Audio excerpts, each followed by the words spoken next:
Hi, good evening, everyone. My name is Azim Ahmed from the Metrolinx Community Engagement Team for the Yonge North Subway Extension, or YNSC. On behalf of Metrolinx, I'd like to welcome everyone participating online this evening to this virtual open house on the subway project. So tonight's focus will be on the YNSC as a whole. It's my pleasure to be your moderator for this evening's event. We thank you for being here. We continue to be committed to engaging with and informing our neighbors, customers, and the community such as yourself about the progress as we embark on designing and building this important rapid transit project that we hope will make it faster and also more convenient for folks to travel between York Region and Toronto. We do invite your feedback, all of your feedback regarding our services and our projects, including the YNSC. And I want to thank you again for your interest in joining us this evening. It means a lot to us. And one important note, a technical note, this event is being closed captioned. So to use this feature, you can please enable it on your video player. Land acknowledgement, as we do at Metrolinx, we like to begin, take a moment to wish and recognize the traditional territories of the Anishinaabe, the Haudenosaunee, and the Wendat peoples.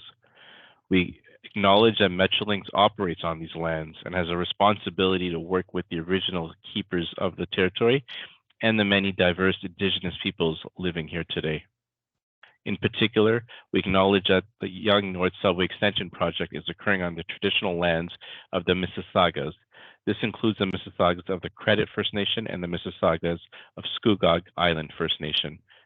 The YNSC project is occurring on lands that are covered by treaties, including Treaty 13 and the Gunshot Treaty of 1784, and within the Williams Treaties territory. Metrolinx remains committed to engaging with Indigenous nations on the YNSC.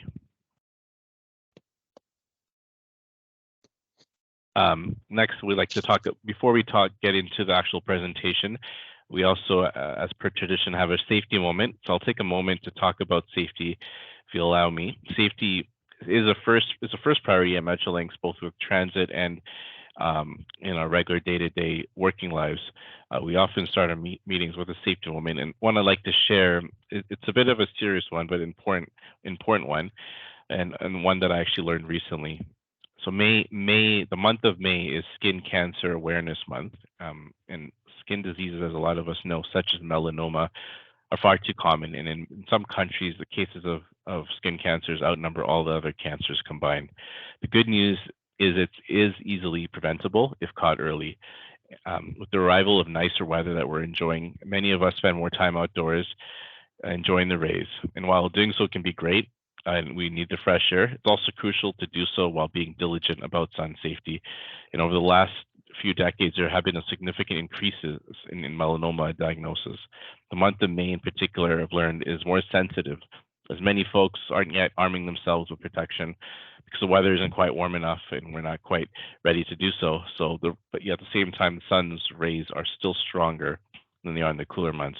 So please just limit your time in direct sunlight during the middle of the day, cover up, use some good quality sunscreen, and be careful near water and sand where the sun's rays are more harmful. So now just to talk a little bit about format and expectations, and I'll ask our deck to be put up in the meantime as we begin. Similar to other Metrolinx Engage public engagements, this event has been designed to allow for as many opportunities for questions and feedback as possible. We had Slido questions open for the last few weeks, and we received a high number of quality questions. We really welcome that. But please note that as of 6:30, about 10 minutes ago, we closed the option to post questions on the Slido portion only, so we can focus the questions here on the live session, both verbally, and you can also put it in the chat box. However, we're going to be addressing many of those Slido questions throughout the evening, so please do note that as well. And as you'll see, you can type in your question into the chat function, as I just mentioned, on the side of your screen. This will allow also other participants to vote for a question and help us choose which questions to focus on. As much time as we want to give, we won't be able to cover every question asked within the time frame of the evening. So we often see questions that might be repetitive or similar. So in an effort to answer as many different questions as possible and avoid reading duplicative questions, I'd ask that you scroll through the existing ones.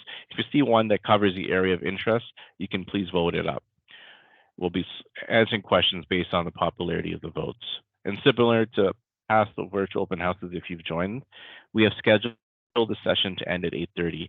However, to allow for extra time, we're happy to extend that time to allow more questions as well. So we'll begin with the brief presentation, and then we'll take as many questions as possible, allocating about 90 minutes. And as I mentioned, flexibility, respect to timing, we'll receive a high volume of questions. We can go over a little bit. However, should you have another question and need clarity, or if there was one that wasn't able to satisfy your question, we'll be responding to all written questions on our Metrolinx Engage site within 14 days. Also, we'd like to acknowledge some of our, if there are special guests in attendance and from the community. I don't believe there are any elected officials tonight, but for anyone from the community from North York, Richmond Hill, Thornhill, and Vaughan, we welcome you today.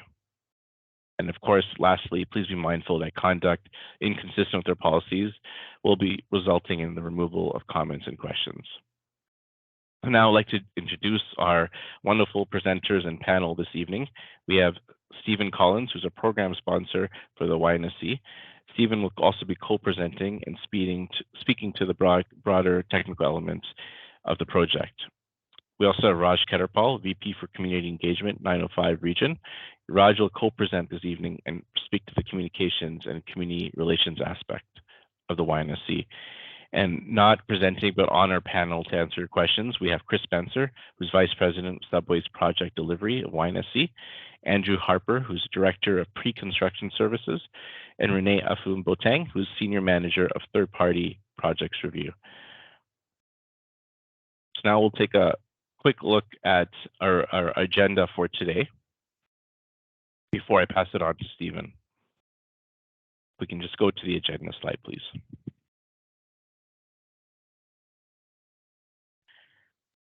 So Stephen will be talking about the Finch early works, which has already begun as earlier this year.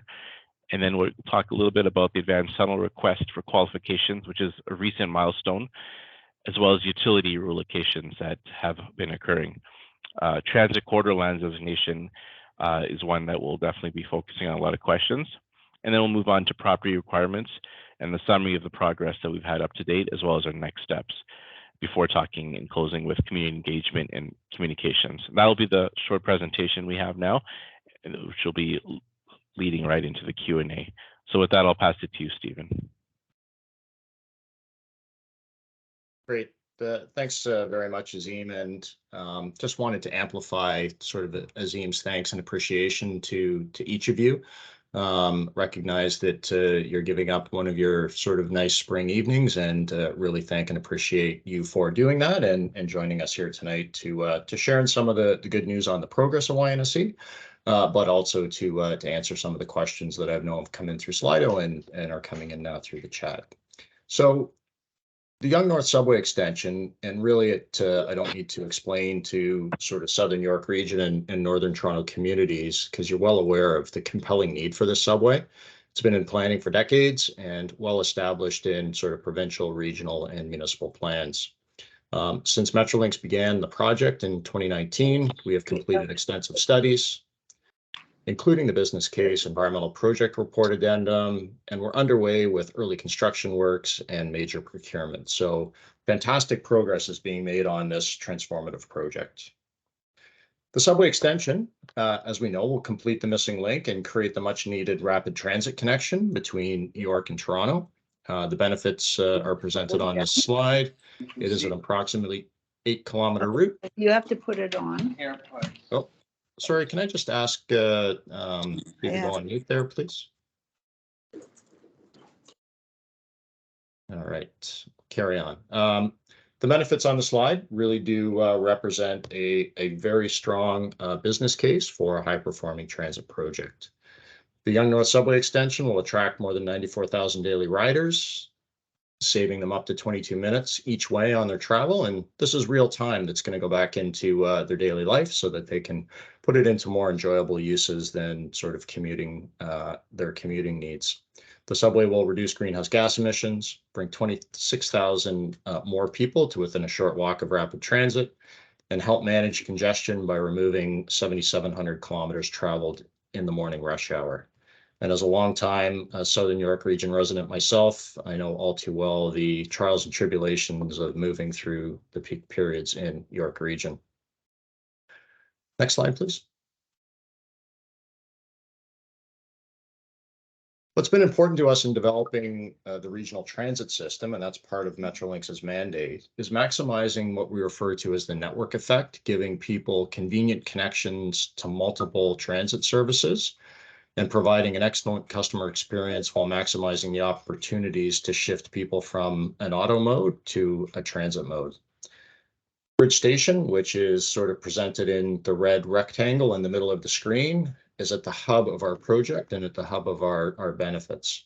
And with significant transit integration, supporting efficient connections for people transferring to the subway from other transit services from all across York Region, and placing convenient access close to where tens of thousands of people will live and work. And as ancillary benefits, by using the existing rail corridor and the space between 407 and Highway 7, we've actually removed approximately 130 buses per hour from traveling into the future Richmond Hill Centre downtown core. Next slide, please.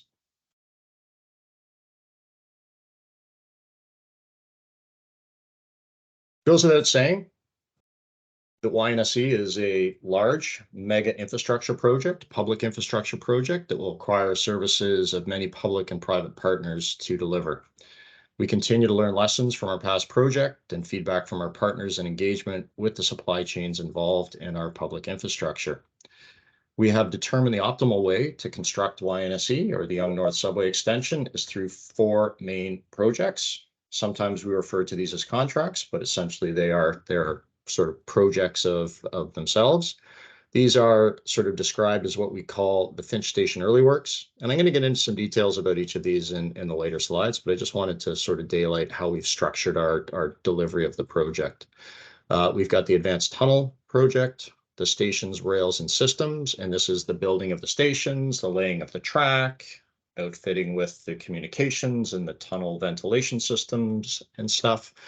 And some work by what we refer to as third-party self-performed work. And this is a kind of a short form of saying, you know, we have utility companies out there doing work on their own utilities, and we refer to them as third-party self-performed work. But those utility companies are doing that work, and they're doing it in support of the Yonge North project. And as part of delivery of these contracts or the projects themselves, we use a variety of procurement and contract models that are specific to the circumstances of each contract. And so what I mean by that is the advanced tunnel sort of contract is very clearly defined. It's sort of 2 tunnels going from, you know, our launch shaft in the Langstaff Gateway area down to Finch Station. Very clearly defined scope and very narrowly defined scope. And so we use a certain procurement and contract model for that. Whereas the stations, rails, and systems contract, which has sort of the design and construction of the stations, the systems, the laying of the track, the integration of the communications and the signaling systems, that is more complicated, and we would be looking at using a different contracting model for that. And it's part of the difference between those 2 projects that has resulted in us separating them out and pursuing them as separate contracts. Next slide, please.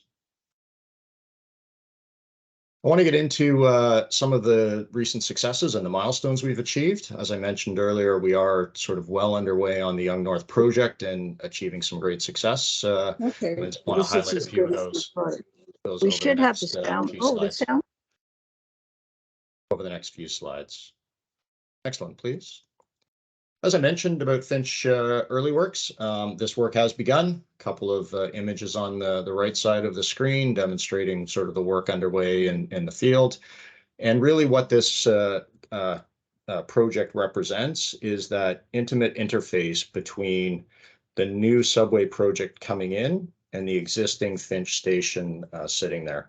If you think about sort of how the operation of the subway will happen and the construction of the extension will take on, really, really complicated piece of work. And so in order to what we refer to as de-risk or sort of reduce the likelihood of issues coming up on the tunnel contract or the station rails and systems contract.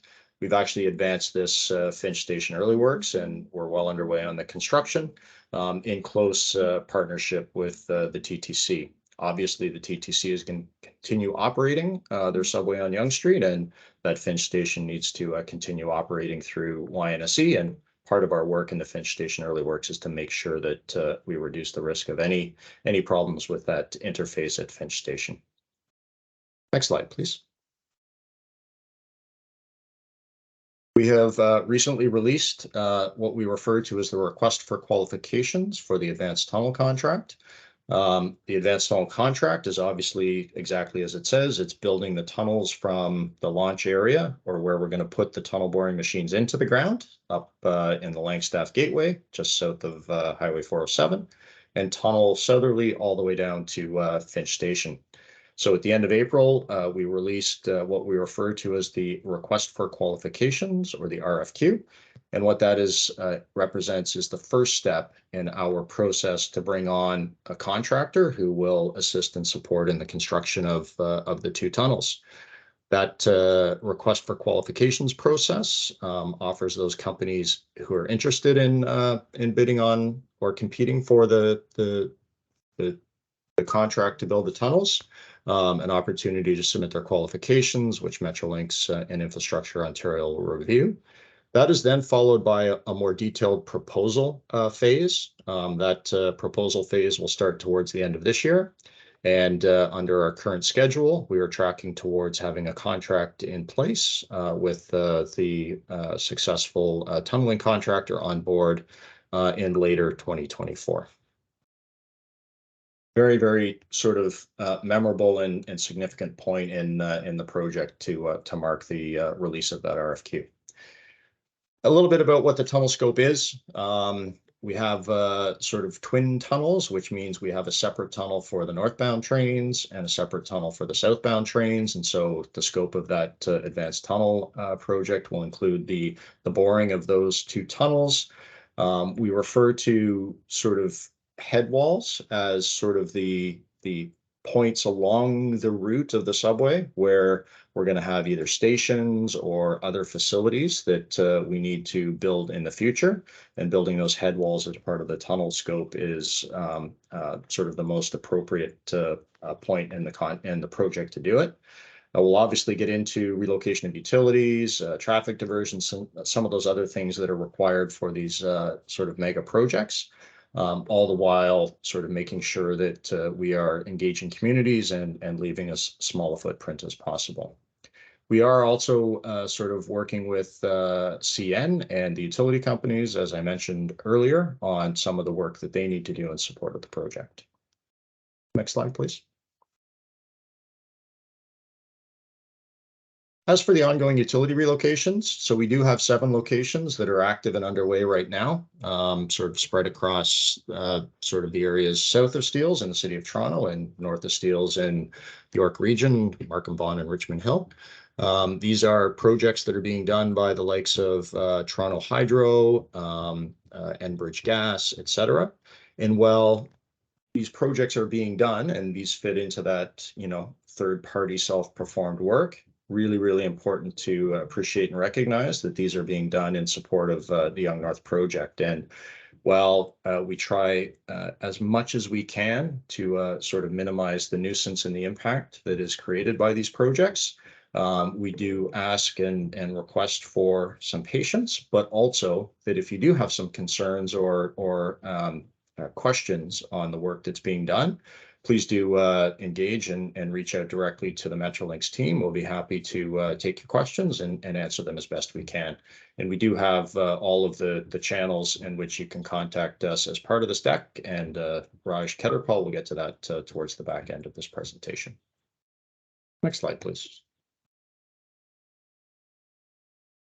One other element or aspect of the project that we've achieved recently as a milestone is the designation of what we refer to as the corridor as the Transit Corridor Lands designation. So these are sort of lands that have been designated, and I'm going to get into some of the details about this because it is sort of quite important that you understand this. and that sort of how they came to be, what they mean, what they don't mean, and some of the engagements that you'll be having with Metrolinx over the course of over the project. So at the end of April, the transit corridor lands were officially designated for the project, and this is in support of a piece of provincial legislation referred to as the Building Transit Faster Act. And the intent of this legislation and the designation of the transit corridor lands is all about trying to get this project done more quickly and removing some of those, I'll call them challenges that have presented themselves on past projects that tend to slow a project and its progress down. So we're really focused on delivering this project as quickly as we possibly can, and in part is sort of using the tools of the Building Transit Faster Act. Next slide, please.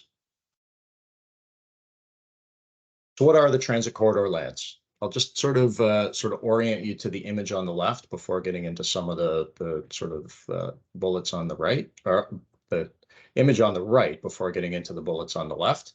And so what you're looking at on the right side of the screen is an image that sort of identifies the transit corridor lands area. And that is sort of in the creamish color in the rectangle there. So that is an area that has been identified as where sort of there may be like a need for Metrolinx to coordinate, and I want to use that sort of word specifically, coordinate activities with the landowners who fit within that area. We have also identified what is referred to as a 10-meter buffer for requirements for utility companies, and a 30-meter requirement for owners who might want to be doing sort of something on their property, whether it's a building, a structure, or municipalities wanting to build roads, et cetera.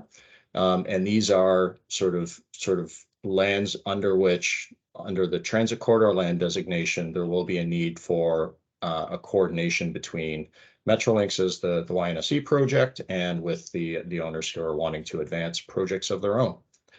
From a corridor development permit standpoint, this is a new permit that Metrolinx sort of will be issuing, and it is now applicable. And so what that means is that if you're within the transit corridor lands, 10 meters away from those for utilities and 30 meters away for property owner or for other sort of projects, I don't want to say owners, but for other projects, the requirement to secure a Metrolinx corridor development permit has now been established. And really, this is not about trying to control and sort of influence what happens sort of within the transit corridor lands in the buffer area. This is all about making sure that projects that are being done sort of by homeowners or property owners are actually being coordinated with the subway project, so we don't end up tripping over each other or causing problems for each other. That's the intent of the corridor development permit. Next slide, please. Just want to sort of make sure that, as I mentioned, the corridor development permit, the Yonge North project is the fourth of the projects for which the transit corridor land designation has been established. Our other subway projects have preceded Metrolinx through this. And so there are tens of thousands of owners of properties that fall within the transit corridor land designation area across all the projects. And what I'm pleased to report on and say is that we have already started sort of engaging with those owners on the corridor development permit. And we have issued in excess of 400 corridor development permits, and not one has been declined.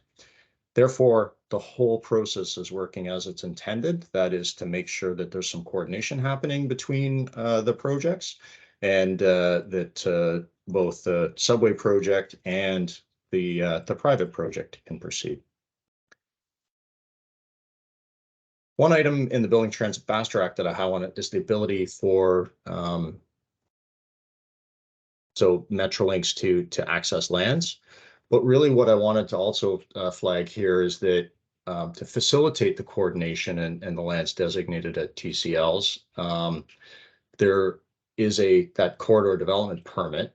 Typical activities under which a corridor development, typical like sort of private sort of activities that would trigger the need for a corridor development permit are constructing new building, extensions to existing buildings. If you're a homeowner and you want to install a sort of a new backyard pool, that's something that would factor or fall into the requirements of the corridor development permit, and or installing or replacing sort of major backyard sheds or structures. Again, the intention here is to make sure that your private project is coordinated with the subway project.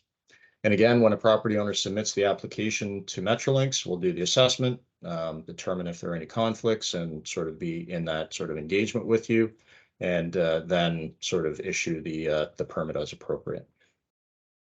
Next slide, please. And again, one item that the Building Transit Faster Act that I do want to highlight for you is the ability for Metrolinx to access the private property within the transit corridor lands and buffer area.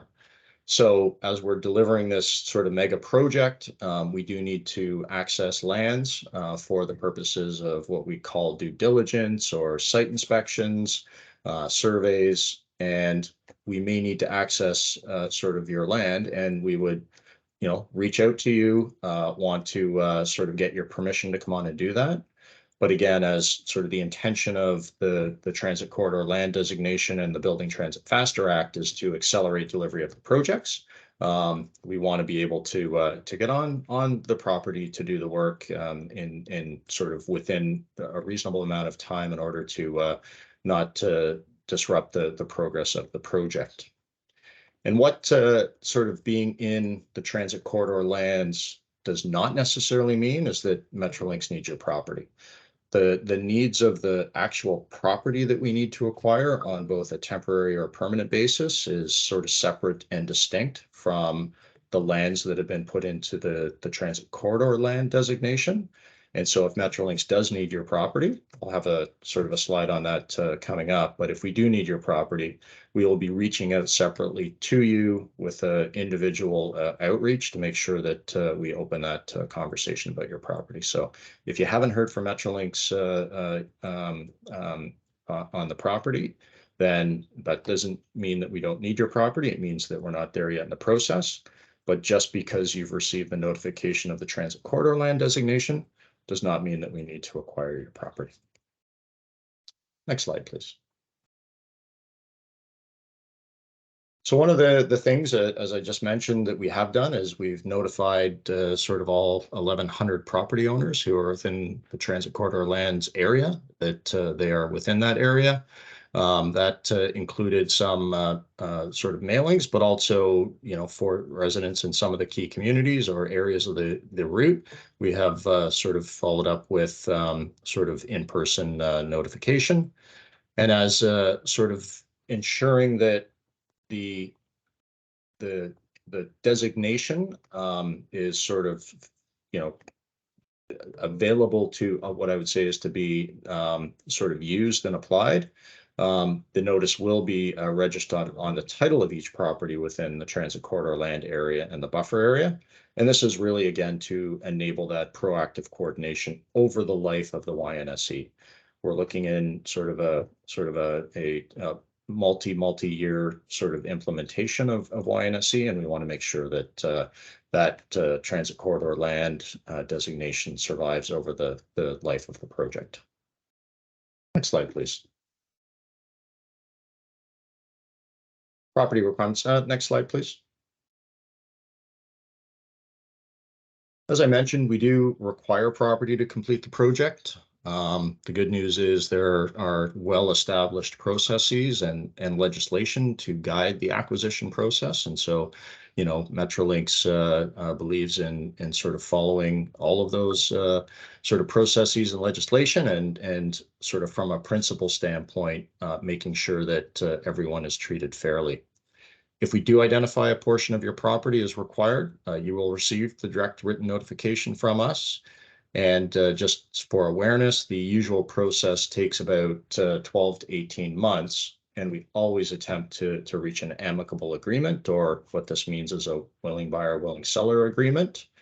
But as I'm sure you know, Metrolinx does sometimes need to use the expropriation tool in order to secure lands in the event that sort of the negotiations or the willing buyer, willing seller negotiations are not proceeding. And again, in all cases, whether it's an amicable arrangement or an expropriation, Metrolinx does commit to treating owners and tenants fairly and so that there is no financial loss. Slide, please. I've mentioned a bunch of the progress to date. Next slide, please. I've mentioned a bunch of progress, and just from a timeline standpoint, we have gone through a lot of work on the project so far. Since the upload in 2019, we've completed our initial business case and some supplementary analysis. We completed our environmental project report addendum in February of 2022. And in September of this year, we awarded that contract for the Finch Station early works and began sort of that construction, and advanced utility construction started at the back end of last year as well. We are sort of in the request for qualifications process on our advanced tunnel right now. And just to give a bit of insight as to sort of what the next steps are on that, request for qualifications will lead to a request for proposal process, and that'll start at the back end of this year, with sort of anticipated sort of contract award at sort of late 2024. And upcoming milestones, we do have ongoing advanced utility relocations, and those will continue. And good news is we have a community office that's going to be opening up. And so while we have these sort of moments in time where we have virtual meetings like this, I'm super pleased and excited about our community office opening, where we'll have that sort of in-person and live interaction with yourselves and members of the community to discuss the project and answer questions. Next slide, please. And I think with that, I will say thank you again and turn it over to Raj Ketterpal. Thanks, Stephen, and good evening, everyone. Thanks for joining. Just 2 slides from my perspective. We can advance to the next one, please. So just want to start off by saying, since we went out with the initial business case, we've had a dedicated community engagement team which has been on the ground, been very active through various kind of means, much like we have this evening. We've had a number of virtual open houses. The team has been actively out there doing door-to-door canvasses of businesses and residents, in community pop-ups, sending out newsletter updates, project updates, distributing construction notices in advance of any work that's happening within various communities.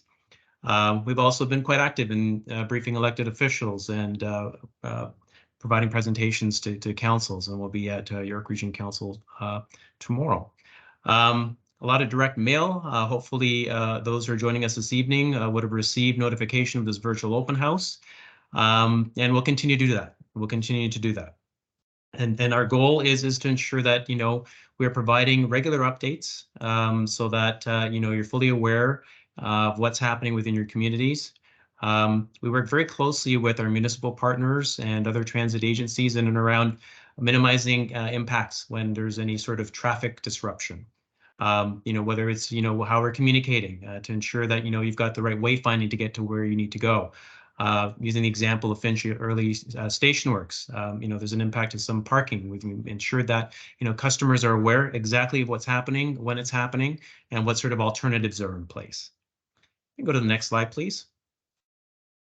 We're also very mindful and invested in being a good neighbor, and we've extended that and will continue to extend that to our project companies and our contractors that we bring on board.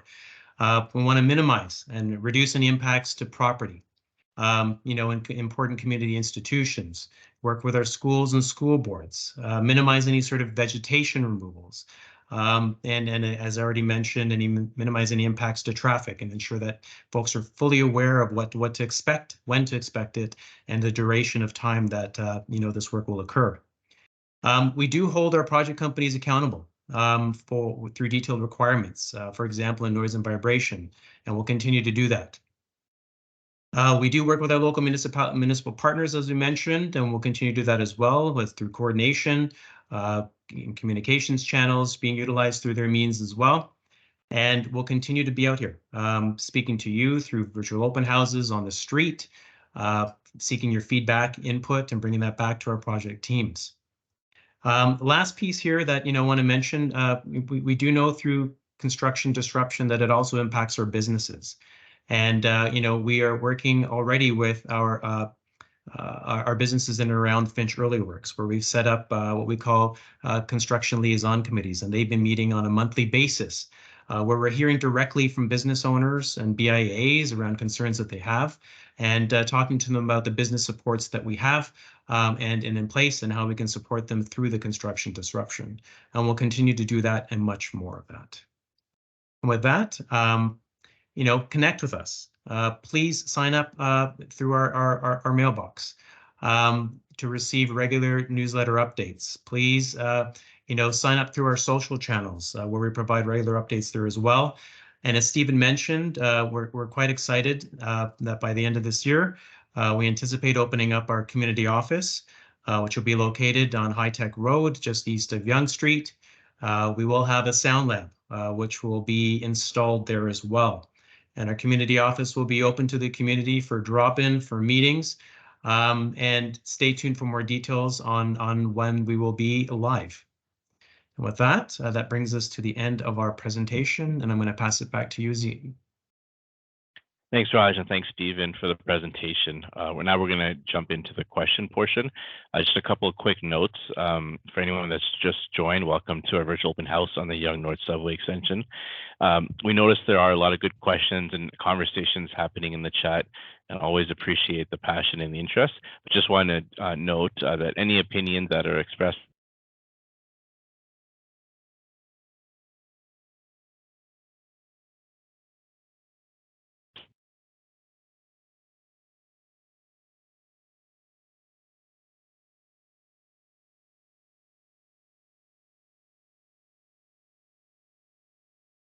I think we may have lost Azim's feed.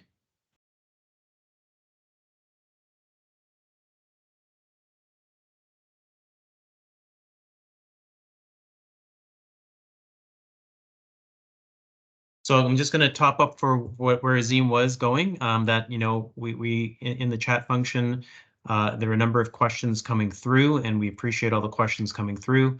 Some of the questions are being answered by non-Metrolinx employees, and so please, that is not the opinion of Metrolinx, and that is not our position on those answers. We will take your questions, and we'll start with the questions that have come in through Slido.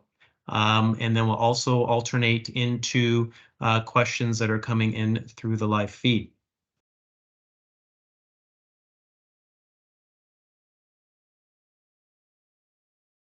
So give us 1 second here while we pull everything up.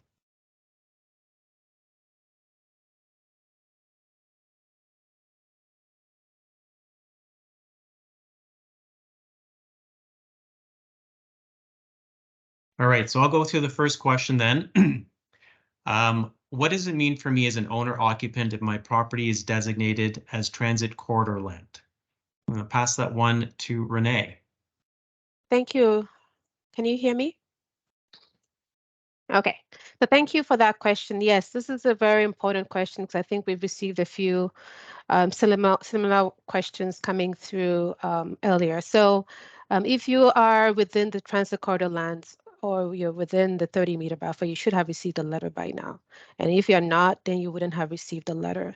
So for those who have received letters, it just means that we have identified the lands that you occupy or your property as being likely potentially impacted by the project. We took a very technical process to identify all the lands ahead of time. This is a process that has been used in the industry over the past few years, and Metrolinx is employing that to help us plan ahead of time, engage all the property owners that we need to engage with, and ensure that we can finish this project on time. We took a technical exercise where we went through our alignment, identified all the project needs in terms of property. So where the alignment will be, where the station locations are, We also identified where the emergency exit buildings are and all the other amenities that go into building something as huge as a subway line. And then in addition to that, we looked at how the project will be built and the interfaces between the project and the existing area that we are building within. So we looked at things like staging areas, locations where we know we would have to access. Also, we looked at early works. Things when we say early works, look at like utility relocations, for example, or things that have to be moved around so that we and the trucks that come in or whatever we're building and how we interface with the locations that our amenities will eventually be. So we did all that, and all those lands that we identified as likely to be impacted by the project were identified as the transit corridor lands. And then we looked at, okay, once we have these lands in place, how do we interface with the neighbors that we will likely impact? And when we say neighbors, we mean those who are immediately adjacent and within 30 meters. And that's how we came about the 30-meter buffer. So the transit corridor lands itself could be wider because we are looking at stations, we're looking at emergency exit buildings. So the width of the transit corridor lands itself was likely larger than 30 meters. But then when we finished identifying all those lands, then we added a 30-meter buffer. So we don't want to confuse anybody that the transit corridor lands itself is 30 meters. No, it's the buffer that interfaces with the project lands, which is the transit corridor lands, that is the 30 meters. So if you're within the transit corridor lands and you're within the 30-meter buffer, you would have received a letter. And the intent, as Stephen indicated earlier, was the 30-meter buffer is wide enough so that if you are working within that 30-meter, you're a homeowner or a utility company or a municipality that is, doing some road works, we believe that that 30-meter buffer is in wide enough that when we interact with you, we'll be able to anticipate the project you are doing, be able to coordinate better to ensure that our work and your work can go along seamlessly without having to halt your work or without having to come back and redo something that you just did. So we just want to make it clear that the transit corridor lands itself is not a 30-meter wide. It could be as wide as it's needed. However, it's the boundary and the buffer between the 30 meters and a homeowner that is 30 meters. So not the actual transit corridor lands. Another thing I want to mention as well in terms of the transit corridor lands is that the transit corridor itself does not hinder you from selling your property or renting it out. It does not prevent you from doing additional work on your property. It also doesn't mean that Metrolinx requires your property for the work. It just means that we've identified that our work will impact these lands. So just wanted to make that clear before we move on. Is there any other additional question regarding transit corridor? Yeah, Renee, there's a few from the chat that I can ask on behalf. Enrico, CY, and Anahita have asked about what are the boundaries of the transit corridor lands. Nama mentioned that people over 60 meters are getting letters. So if we can talk a little bit about what the boundaries, how they work. And another question is, how and when are residents being notified about the transit corridor lands? Okay, so I can start by saying again that we have notified everyone who is impacted by the transit corridor lands or the 30-meter buffer. So if you haven't received a letter, then it's likely you're not within those boundaries. But if you have received a letter, that's because you're in that boundaries. We actually have a link that we can provide to you that goes straight to our website that identifies a map, an interactive map, and you can go and search up your property and identify where it is through that to be sure where you're located in respect to the 30-meter buffer and the transit corridor land. The length or the width of the transit corridor lands, I can reiterate that is not 30 meters. It could be wider. There may be, like I said, instances where we have to go in and change an intersection of a road, for example, because we have to move something around. Those lands are all captured in. So if you're within, for example, a road that we believe that we would have to access, and because we have to access it, we have to do some intersection modifications, all those lands were included in the transit corridor land. So it's not just because there is a tunnel underneath your home or because there's going to be a station box there. It could be because you're within the area of influence of the construction, and therefore it could be wider than 60 meters. Thanks, Renee. And I'm sure we'll get back to TCL Transit Corridor Lands later in the evening. But I know there's a lot of topics, and one that's been mentioned in the chat by a few people, and Raj, I'll let you jump on this first, is about the references to the Eglinton Crosstown and how there's been delays on that. It's been well publicized, and maybe we can talk a little bit about that. Sure, thanks, Azim, and thanks for pointing out there are a number of questions on Eglinton Crosstown, and while we do want to focus on YNSE this evening, happy to respond and provide some answers. First and foremost, I just want to call out that we do have a statement from our President CEO, Phil Verster, available on our Metrolinx news website. Feel free to read that statement, and of course, I can't comment on anything that's before the courts, but can speak to how is this project different. I mean, I think Stephen already mentioned during the presentation that we're doing our contracts differently. So we're breaking down the YNSE contract into smaller contracts. A good example of that is with our Finch early works. So we're de-risking the project by breaking it down essentially into multiple contracts. And this will help to ensure that there's capacity in the market to deliver on the amount of work that's needed for this project quickly and efficiently. It's also worth pointing out that when we embarked and started on the Eglinton Crosstown, we hadn't built transit like that in decades. So of course there's a number of lessons learned, and we're taking all of those lessons learned and we're applying them to all of our projects. And there's a lot of projects that are underway, and we're working with all the best practices, and we're going to continue to apply best practices and lessons learned in each of the projects. So with that, maybe I'll pause there and pass it back to you, Azim. Perfect. Thank you, Raj. I think that's a good summary of where we are. So we have a few other topics we want to talk about. The next one, we want the Slido questions. I know we've had a lot of Slido questions leading up to today, so we don't want to neglect those, and we'll get back to the chat. The question is more of a technical question, so perhaps I can give this one to you, Chris, to start off. Just give me one moment to pull it up. I apologize.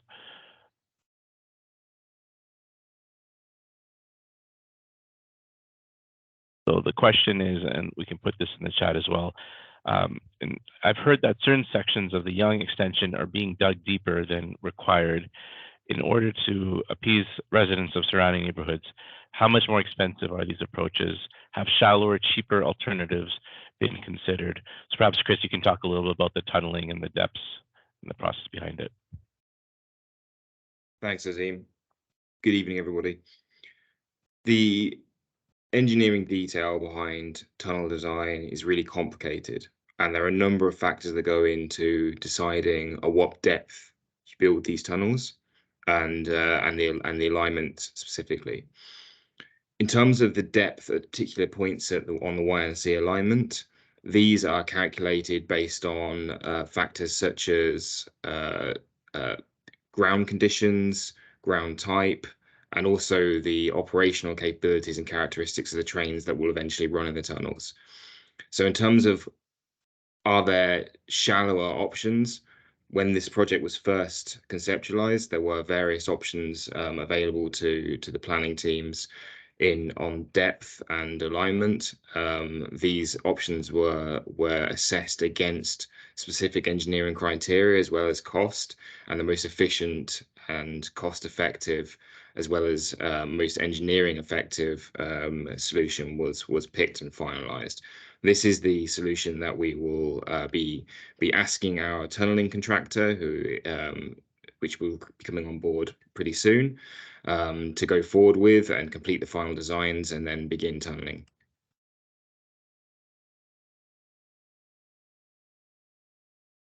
Yeah, Azim, if I could, I just want to sort of add on to that a little bit. And so one of the things that Chris mentioned is those ground conditions that sort of dictates the elevation of the tunnel. As we're sort of bringing the subway up Yonge Street, or the tunnels up Yonge Street, We do go into the area around the East Don River. This is the watercourse crossing between the two golf courses. And the existing structure and sort of the existing street is supported on what we refer to as these deep pile foundations. And so part of our job is to make sure that the tunnels are deep enough to clear those elements that are in the ground that we want to protect and preserve. And so that is what is driving the depth of the tunnel in that sort of portion of Yonge Street where it crosses the East Don River. And then, as we all know, the topography of that area slopes pretty steeply. It sort of slopes up to Royal Orchard and it slopes up to Center Street. And so the slope of that ground is much steeper than the slope of the adjacent, or the slope of that ground is much steeper than the slope of the subway tunnels. And so as we're coming from below the watercourse crossing, we're coming up at that sort of subway grade. And the fact that the ground is increased or going up more steeply means that we've got quite a depth there at some sections of the alignment.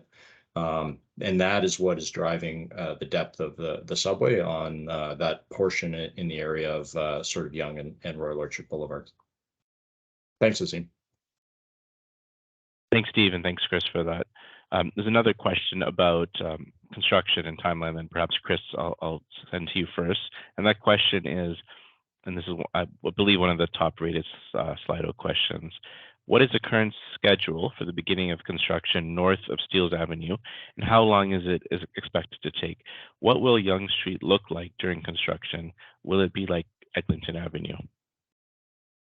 Okay, thanks, Azim. There are a few pieces to that question. Firstly, I'll revisit a piece of information that Steve took you through in the deck. So we have split the Y&C project up into varying contract types. So the tunnel contract is separate from another contract we call the Station Rail and Systems contract. So the ambition of the project is to deliver the tunnels, and then as the tunnels complete, we hand those tunnels over to a station rails and systems contractor, who then begins to build the stations, and then once the stations are built, fit out the tunnels with track systems, signals, all the things that make a train line, a subway work. We have commenced the procurement process for the tunneling contractor, because as I mentioned, that piece needs to come first.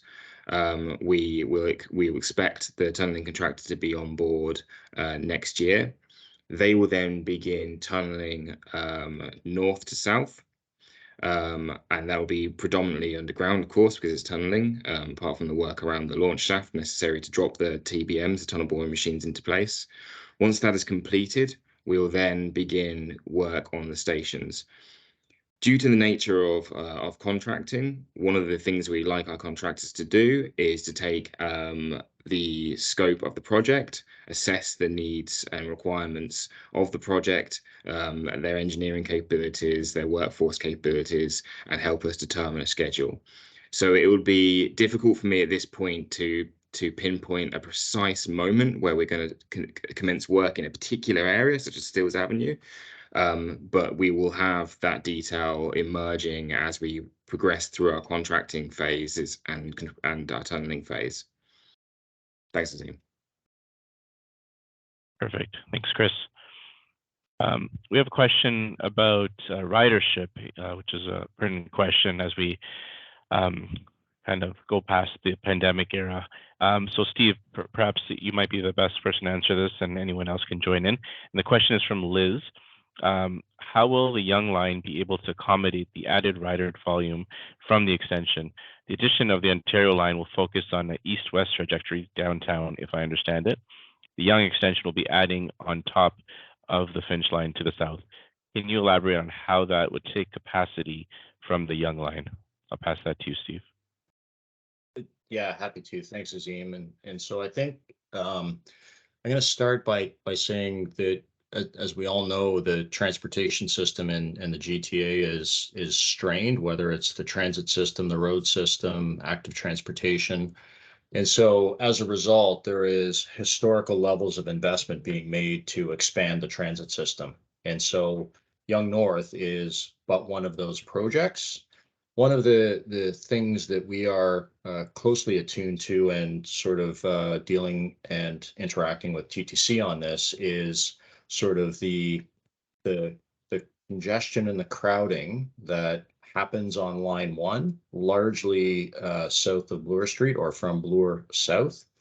And so one of the projects that had been under planning for a long time is what's referred to as the downtown relief line. That downtown relief line was essentially set up to provide relief to that highly crowded section of line 1 in the downtown core. The good news is that downtown relief line has now become the Ontario Line project. And so with the Ontario Line project being under construction right now and planned to be in service concurrently with YNSE, the relief that's needed for that congested section of line 1 or the Yonge Subway down in the downtown core is going to happen from the Ontario Line.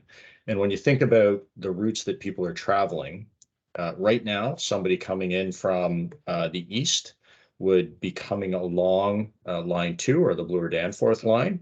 And if they wanted to get into the downtown core, they would transfer at Yonge and Bloor and come down into the downtown core. When the Ontario Line is in service, they're going to be able to, instead of coming into the Yonge Street line, they'll be able to get off of the Bloor Danforth line onto the Ontario Line and go into that downtown core. So it is providing relief to that crowded line 1, and it's also providing those passengers another option and a route to take. There are, as I mentioned, historical levels of investment being made. So part of sort of the crowding and congestion problem on line 1 is sort of being addressed by the TTC as part of their capital enhancement program. And so one of the projects that's underway right now is modifications to Bloor Yonge. TTC is sort of looking at completely redoing that station in order to increase the capacity not only of the station, but to better distribute how people get on and off the trains, to more equally distribute the loading across the trains and be able to get them on and off quicker, therefore being able to increase the number of trains they have on the route. Part of that capacity enhancement initiative by the TTC is focused on increasing the number of trains that they are passing through each station, sort of in a given period of time.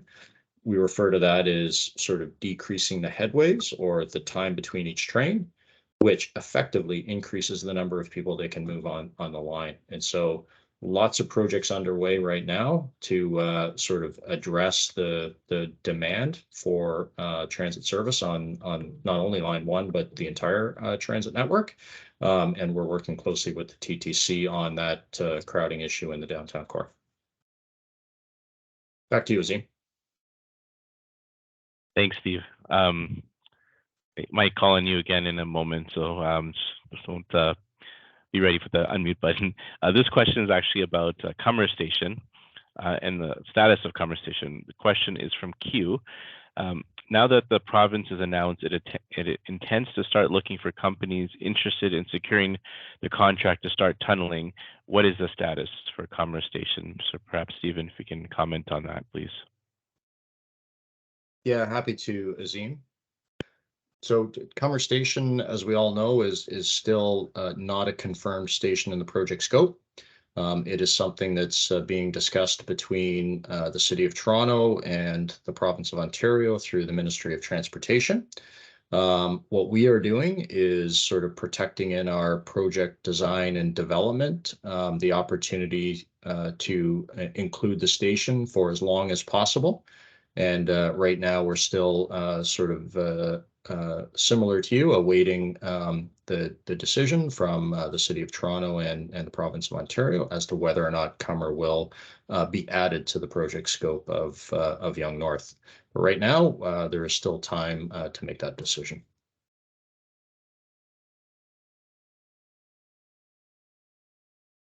Great, thank you, Steve. And I know there's some hands up, so for potential voice questions, which we'll get to, I see M, Bradley, and Sabas. So for this, might need double coordination. We'll unmute you, and then you have to unmute yourself as well. So let's start with, from what I can see, Um, I see M, but let's see if this works. One sec.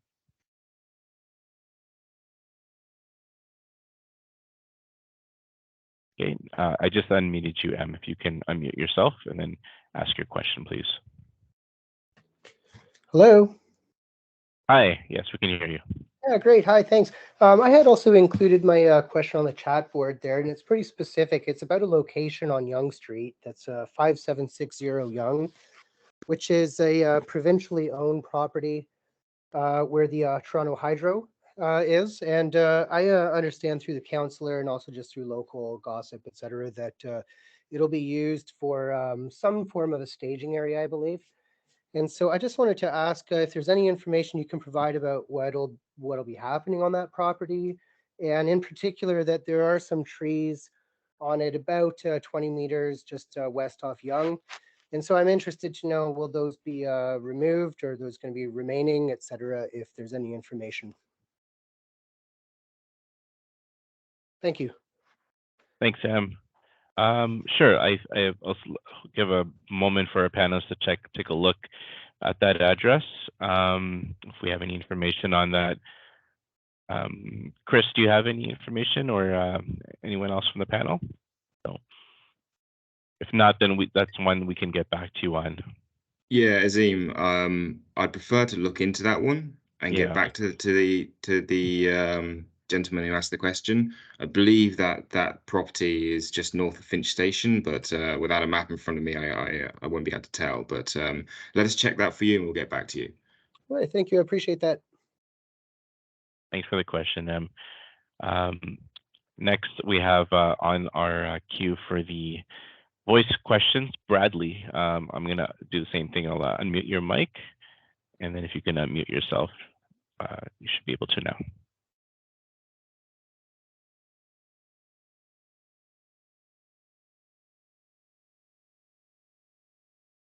Bradley, if you can try unmuting yourself.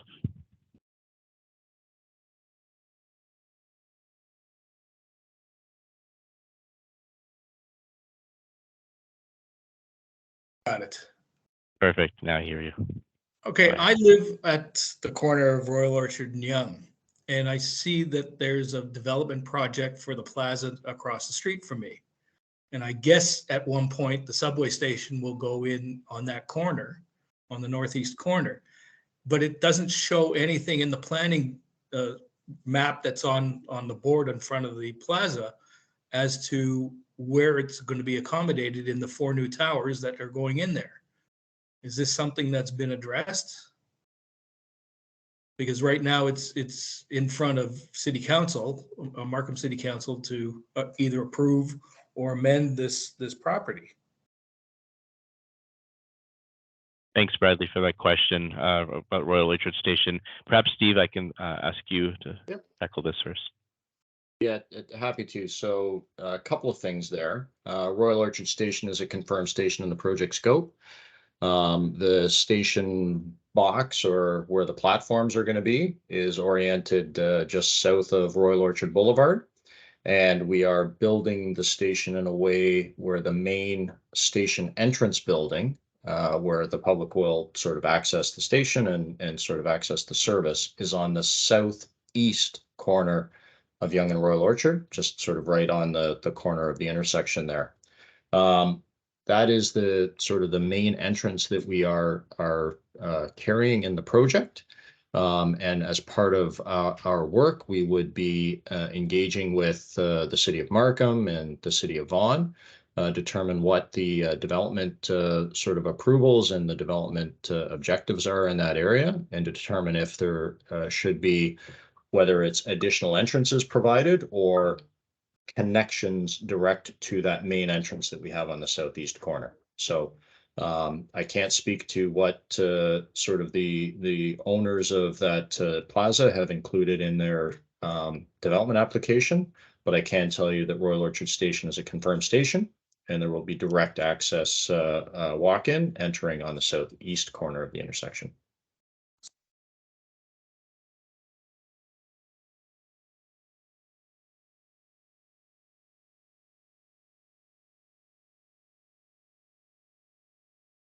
Thanks, Steve. Sorry about that. Yep. Before we go to some of the other Slido questions, I know Roz in the chat has a question about TCL boundaries that Renee, perhaps you can elaborate a little bit more on the color coding and what that means, please. Cut me off. Yes, thank you. I can do that. So I think one of the things you have to do when you go into the mapping is to zoom in into closer to your area. There are several layers on the map. This is the map for the entire Metrolinx corridor. So it includes the GO lines, LRT, as well as the subway line. So when you go in, I'm looking at the alignment and the photo that you're showing on here. You have to zoom in closer. The bigger greenish color is not the TCL. The TCL is the smaller one in the middle. So you have to zoom in a little bit to go into that line. There are a few other review mapping information that's there that it's not relevant to your TCL. So Rose, you have to go in a little bit and zoom in. And the TCL itself is the one that is the smaller one in the middle. Does that answer the question? Yes, I believe it does. Thank you so much, Renee. Okay. Just quickly add a couple more things there. I see some comments in the chat just about some bump outs to this transit corridor lands. I think what Renee just pointed out is important as well. This isn't just on really the private properties. We're also dealing with municipalities. And what's critically important to us and what Steve mentioned as well as Raj is we need to minimize disruption. Nobody likes to see the same road ripped up twice. Everybody likes to see traffic coordinated and traffic plans because we're not the only game in town. We are making this critical investment in public infrastructure, but we also need to make sure private infrastructure and investments take place as well as other public infrastructure. So to facilitate the coordination, you're going to see these bump outs in the transit corridor lands, particularly as it relates to approaching streets, which I believe maybe address some of the questions that have come in here around Baythorn as well as a couple other approaching streets. So just wanted to clarify that as well. Thanks, Andrew, for that. Appreciate that extra context with the municipalities involved. We're going to go back to some Slido questions, some of the top rated ones. There's one question about Clark Station, about the entrance, and perhaps Chris, I'll let you tackle that one. The question is the entrance to Clark Station on the east or west side of Yonge? Thanks, Azim. I mentioned earlier that we have different contracting types on the YNSC project. Ahead of bringing on board our stations rail and systems contract, we go through a series of development processes and tasks where we assess a range of options as to the positions of entrances for the stations. And part of this process is we talk to the municipality in the area and assess the engineering impacts on things like pedestrian flow, traffic, that kind of thing. At this particular point, we are very much in that development stage, so there have been no decisions made on which side the entrance goes to, but we are assessing options. As we firm that detail up and we come closer to understanding where we will finally build the entrance, we will talk to you about that and provide you further information. Thank you. Excellent, thank you, Chris. We do have a question about the Ontario line, also from Slido, and I'll pass it to you, Steve. The question is, what happens to the opening of this project if the opening on the Ontario line is delayed? Yeah, thanks, Azim, and that's a good question. Not that all questions aren't good, but sort of this one is pretty germane to sort of my comments about the congestion on line 1. And so what we are doing at Metrolinx is I would say managing the overall subway program as a program, including sort of the Ontario line and YNSE. We are developing our YNSE schedule, taking into account sort of the progress and sort of the timelines for the Ontario line. And so wanting to make sure that those two projects are closely coordinated on schedule.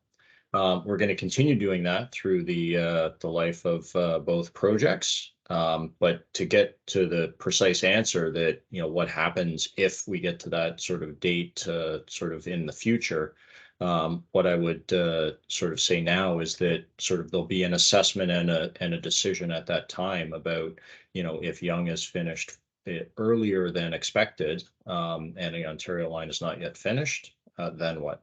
So not a precise answer to the question, but the two projects are being coordinated closely.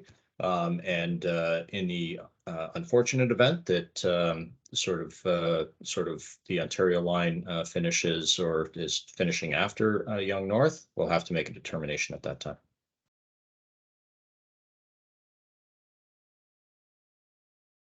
Thank you, Steve. Back to you, Zane. Appreciate it. Thank you. I know there's a few questions from the chat about the technical process, and there's references to cut and cover and modifying. So I'll consolidate some of these, and perhaps Chris, you can tackle them, and anyone else can join in if they'd like to for the answer.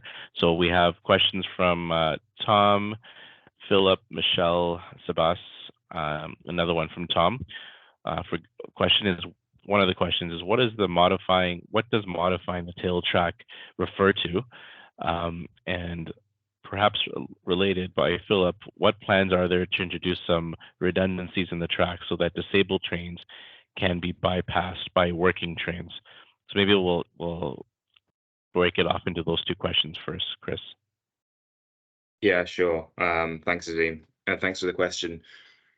I'll take the tail track question first. So as Steve mentioned in the presentation at the front of this discussion, we have an active contract ongoing at the moment with a team that is looking at works around Finch Station and works within Finch Station, specifically in the areas of traction power, electrical systems, and fire safety.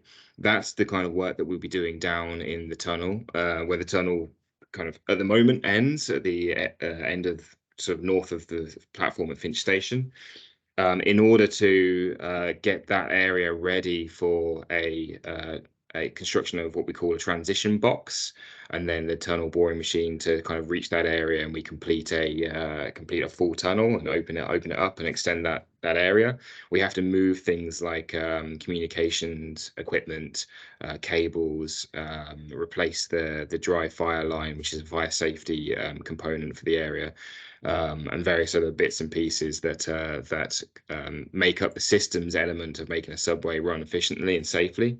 That is the work that we'll be doing in the tail track area right now, and over the coming months. So that's the first part of the question. The second part of the question, I think, was about operational redundancy. It's not typical for subways to create sort of bypass lanes underground. It tends to be quite an expensive option, and not one that we do here typically in Toronto. And there will be other operational plans available to the TTC in running Line 1 if there are disabled trains, or what we call in the business perturbation, which is when trains are not running to operation and are delayed. We have various track options throughout the system, including in the surface section north of the tunnel portal, the future tunnel portal. These track options are called crossovers or switches, where operational control has the ability to move trains around with a little bit of flexibility to provide some level of relief if there are delayed trains or trains that are disabled in the tunnels.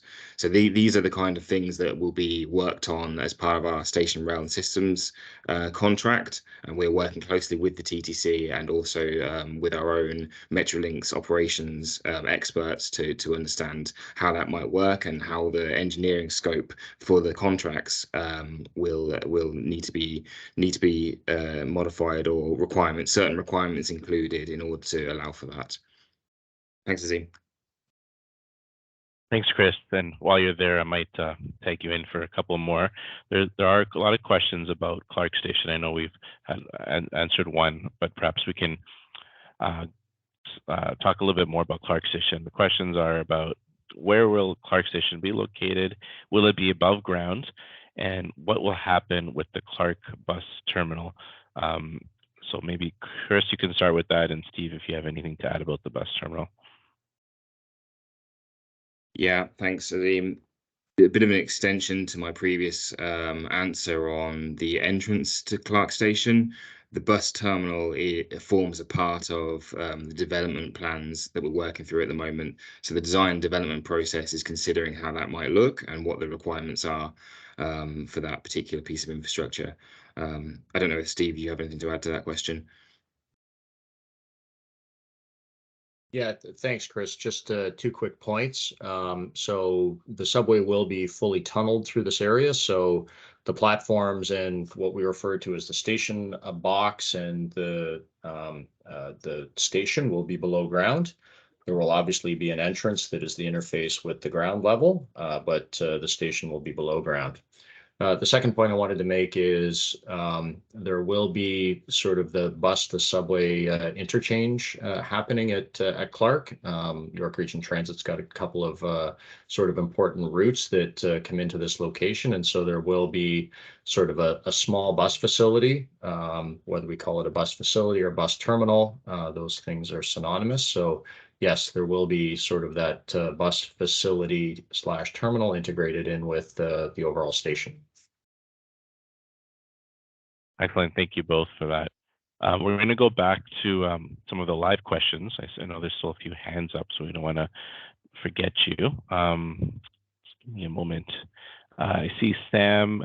I see a few here. Sam, Gulam, Yobi, Sabas, Tom, and M as well. So let's start with you, Sam. I'm going to unmute you now. And if you can unmute yourself, please, and go ahead with your question. Can you hear me? Yes. Oh, okay.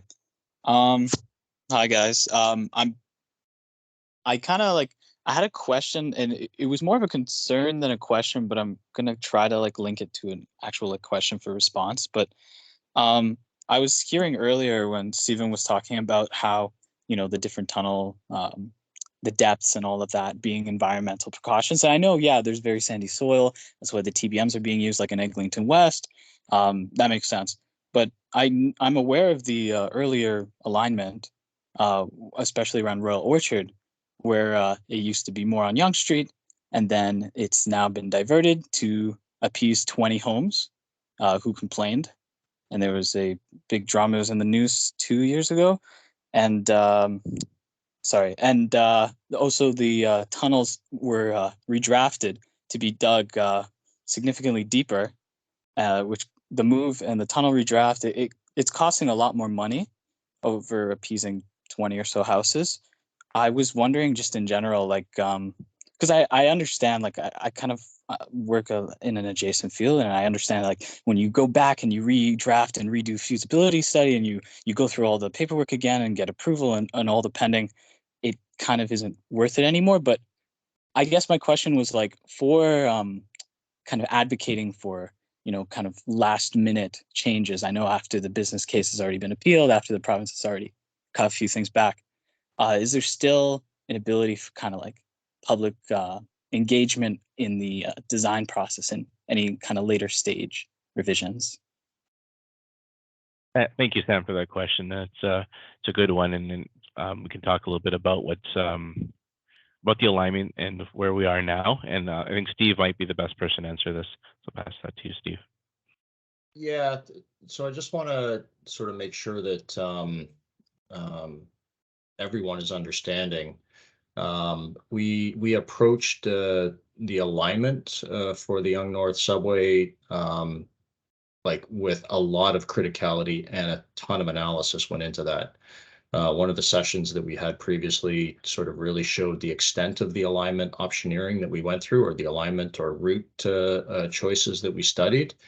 And when we concluded that our final alignment, which is the one that we're moving forward with, it was sort of the preferred alignment on a balance of sort of all of the elements of our business case, which not only look at sort of costs, they look at transit benefits, they look at the strategic case of the project and that particular route, and they also look at deliverability and operability aspects. And so there is in no way sort of any work that was done to appease a small group of stakeholders. Quite the opposite. We were taking feedback through the process, continually looking at our analysis and updating our analysis with all of the stakeholders that we dealt with. So I just wanted to sort of mention that first. The second part of your question is about opportunities for engagement. Quick answer is absolutely. So we've talked a little bit about sort of our sort of how we've structured our project from a delivery standpoint, and we have this tunnels contract that's going ahead, but we also have the stations, rails, and systems contract that is going to be a later sort of contract within the overall project delivery. And that's where a lot of those, what I would say is sort of, you know, transit / public realm / private property interface ends up happening. It's where our station buildings are going to be done. It's where our bus terminals are going to be planned. And there will be a lot of opportunity for engagement on the design of those elements. And that sort of will happen sort of not so much this year, but sort of into the years beyond as we are then get into the planning and design of the stations, rails, and systems contract. Back to you, Azim. Thanks, Steve. Hope that answers your question, Sam. We'll do a couple more on the live, and then we'll go back to the chat, and we'll try to get all the live questions in the next 10 or 15 minutes as well. Ghulam, I see your hand up. I'm going to unmute you now. You should be able to unmute yourself now. Thank you for your time.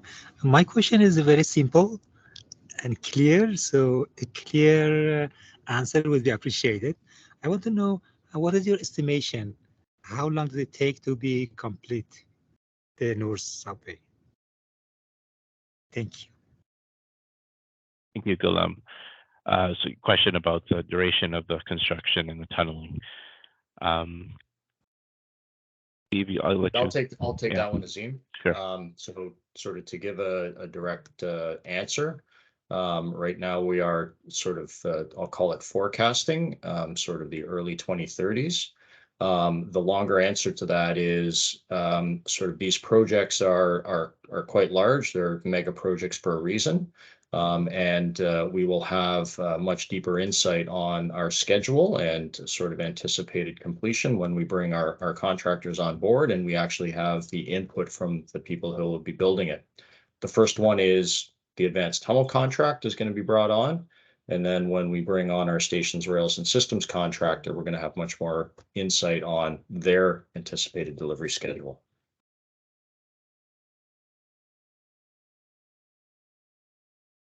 Thanks, Steve, and thanks, Ghulam, for your question. We'll do Yobi and then a couple of questions on the chat. So Yobi, just get ready to unmute yourself. Go ahead.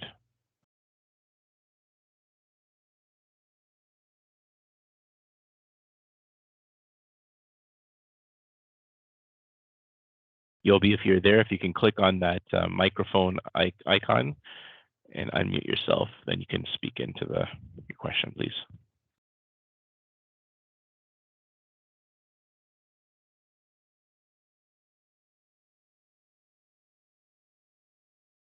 Okay, we'll try to come back to Yobi, no problem. Or you can ask the question in the chat if you prefer. Let's try Sabas. Go ahead, Sabas. Please unmute yourself. Hi, Metrolinx. Yes, go ahead. Yeah, my question is, I remember when Finch Station was built initially. The standard method of construction was cut and cover back then. And now with the new extension, I was wondering how the alignment would work since you guys are doing a tunnel boring machine and the tunnel and the new extension is going to be lower underground. So I don't know how you guys connect it once the tunnel reaches Finch. Thank you. Thanks, Yobi, for that. Chris, I'll let you answer this one. Yeah, thanks, Azim. So while much of line 1 was cut and cover originally, I think the area around Finch is deep enough to have been bored, but I'll move on from that and talk about the differences between cut and cover and tunneling. So cut and cover tends to be a very, very disruptive method of building tunnels, and that's because by its nature, you open up a big trench, you build all the stuff inside of it, and then you close it up. And because much of the alignment is along Yonge Street, that means great deal of traffic construction, road closures, etc. We also have the ability with tunneling to make many delivery efficiencies. Tunnel boring machines have come a long way in the last 20 to 30 years. It can be a highly automated process. Toronto and Metrolinx in particular are getting very efficient with it. It's a process that we're used to and has been kind of a well ingrained feature of building subways for the last few decades. So while cut and cover as a methodology is something that would have been considered very early on in this project, the engineering constraints, traffic constraints, and costs of doing so are weighed up with the efficiency of tunnel boring, and it was selected that tunnel boring is a much more appropriate method in this particular case. Hope that answers your question. Thank you, Chris. Tom, M, and Mars, we'll get back to you guys in a few moments. If you will, we'll just get to the chat. There's a few questions in the chat. I know transit corridor lands, there's a few more clarifications that are being asked. So Renee and Andrew, I'll throw it to you with the questions from Sam and Roz. Sam is asking about order in council signed by the Lieutenant Governor regarding transit corridor land is much less scoped than the interactive map that Metrolinx has on our website. Why is ours so different? And we can consolidate that with the question from Roz about, she's seeing a dark green on her interactive map on the TCL, where the light green is the buffer zone. As residents, we want a clarification on the light green area, as we want to know whose homes titles are affected. So perhaps we can talk a little bit about the map itself and what those colors mean. I know, Renee, you touched upon it a little bit earlier. If there's any more clarification we can provide for Roz and Sam. Yes, thank you, Azim. So just to clarify, I've just put a little bit of a link and an illustration over in the chat. But I just want to clarify, the order in council is the same as what's on our mapping. The only difference is that the mapping, as I said, it talks about all of Metrolinx's corridors. So there are corridors that are shown here that you have to go into your area, where your property is located, and then actually click on it, and you see the different layers that show the boundary, the buffer area, as well as the TCL is one layer.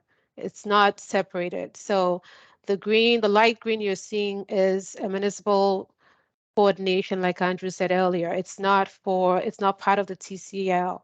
The TCL is a bluish color that I've just shown, and it's a smaller area than the municipal coordination area, and it's consistent with what was approved under the order of council that is on the Ontario government website. I hope that answers the question about the mapping and the different colors. The other thing I wanted to clarify also, there was a question about property and impact to, I think, Azim, I think one of the questions had to do with registration on title. Is that one of the questions? I thought, going back to the question. Yeah, I think Renee, it's how title affected. Seems like I see some questions here. Yes, Yeah. so the registration on title is for information for the current owner and the future owners. There aren't any. It doesn't mean that because you're under TCL or the buffer that we need your property. If we needed your property, we would have reached out to you or will be reaching out to you directly. It is mainly for information purposes, typical to other title registration that happens on title searches, and so ensure that if in 5 years, as the project is still going on, we need somebody else is acquiring the property, it's for their information to know that they are also within the transit corridor lands. It has nothing to do with property ownership or acquiring your property as part of the project. So just wanted to clarify that two items. Yeah, and just further that, so it is really just it's that notice, it's that awareness piece that's registered on title. There's no official like encumbrances on that. It's that notice there is the transit corridor lands there, and as Renee and Stephen mentioned, we have all our corridor development approvals have been approved. It's just to facilitate that coordination piece. The other thing I want to mention, because I see it's up in the chat related to property from Rick. Rick, you mentioned and had a question on in relation to property acquisitions. Will you be dealing with Metrolinx negotiators, or will you be dealing with the tunnel contractor? So for those people who are wondering about that, you're going to be dealing with the Metrolinx negotiators. Our responsibility is to provide the lands needed to our tunnel contractor to do their works, as well as all the material information they need to inform and do their job. So you always be dealing with Metrolinx negotiator, and as Stephen mentioned in the presentation, typically it looks like about 12 to 18 months once we start that process to conclude it, but we try to bake in as much time as we can, whether it's a temporary acquisition that could be for 6 months or a year or however long, or a permanent fee simple type of acquisition. Thanks, Renee and Andrew. Just a quick follow-up. Raj just I think, those are thing about how long does the title stay on. Yeah, so we could clarify that it is intended to be for the construction, the planning and construction of this work.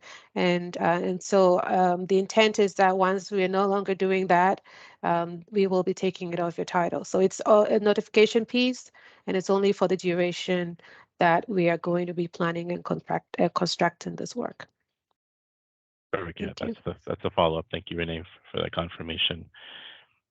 We have a couple of questions about community engagement that we'll be passing to Raj. The questions are from Adam and Sabas. Adam asks, will there be an open house for this project, in-person open house on this project, similar to the Eglinton Crosstown, where people can ask questions in person? And the question from Sabas is, will Metrolinx open a community office in Richmond Hill so the community can come in person and ask questions? So I'll pass that to you, Raj. Thanks, Azim, and thank you, Adam and Sabas. Short answer is yes, absolutely. We like to offer virtual open house options in that, there's from an accessibility perspective, it's easier for folks to get to, but we also, believe in meeting face to face. So we did go out to a Royal Orchard community meeting that was coordinated by the community late last year, and we'll take this back as a team to look at how we can offer more in-person kind of virtual open houses. So Adam, point taken, and we'll act on that. Sabas, yes, absolutely. We will be opening up a community office. Community office is scheduled to hopefully be open by the end of this year. It's currently under construction on High Tech Road in between Yonge Street and Bayview. Essentially, stay tuned for more details. Mentioned during our presentation that we will have a sound lab equipped in the community office where participants will have an opportunity to come in and really feel what the subway will sound like. So we, just to give a little context and background, there were some baseline measurements done in the Royal Orchard community. Some residents were gracious enough to let sound engineers come in and do some baseline testing. So we've got actual kind of audible, data that's being utilized that'll be incorporated into the sound lab. Our community engagement team will also be working out of our community office, so they'll also be available for anyone who wants to drop in and ask any questions. And of course, they're actively out there in the field as well. We'll have our phone lines open, as well as our mailbox. So there's lots of ways to connect with us, including the community office that will be open towards the end of this year. Excellent. Thank you, Raj, for that. We're going to go to the live ones in 1 second, but you'll be who unfortunately wasn't able to ask a question live, has entered into the chat. So I'll just ask that question now. And I believe, Steve, you might be the best person to tackle this one. It's about the move of Richmond Hill Center Station to High Tech Station. So the question from Yobi is, my question is, why did the final stop of the Yonge North Extension move from Richmond Hill Center to High Tech Station? Is it due to the costs? I live in Scarborough. So perhaps just talking a little bit about the station and clarification about what the final stop is. Yeah, thanks for the question. The quick answer is the location of our terminal station, as we call it, or the final station, is sort of centered underneath High Tech Road, under the sort of the option one, or the plan that was being advanced prior to sort of Metrolinx assuming responsibility, had the terminal station referred to as Richmond Hill Center. And it was basically located where sort of in between where the movie theater is and sort of the GO rail tracks, largely where that existing bus terminal is. So for all intents and purposes, the station is in exactly the same spot. And that spot was selected because it represents what we refer to as sort of the centroid of the Richmond Hill Center sort of portion of the urban growth center. And sort of really there isn't any material change in the location of that station. Thanks, Steve. Hope that answers your question, Yobi. Yeah. We have Tom, M, and Mars on the live question, so we'll go to them. And then there's a few questions about parking. So Tom, I'm going to unmute your mic, and you can unmute yourself, and then please ask your question.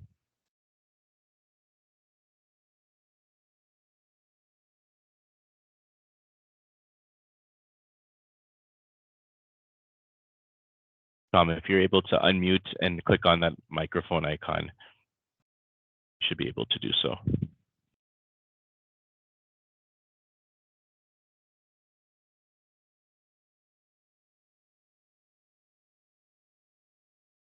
Okay, no problem, Tom. Perhaps we can circle back to you, or you can ask the question in the chat. M, I'll unmute your mic, and you can go ahead.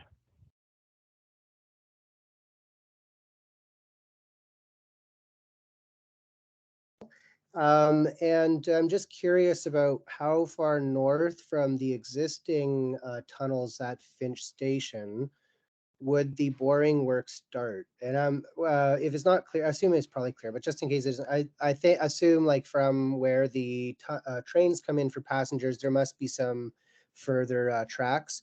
And so I'm just curious how far north those existing tunnel already exists. And if possible, say in relation to one of the streets above ground, north from there. Thank you. Sure, thanks for the question.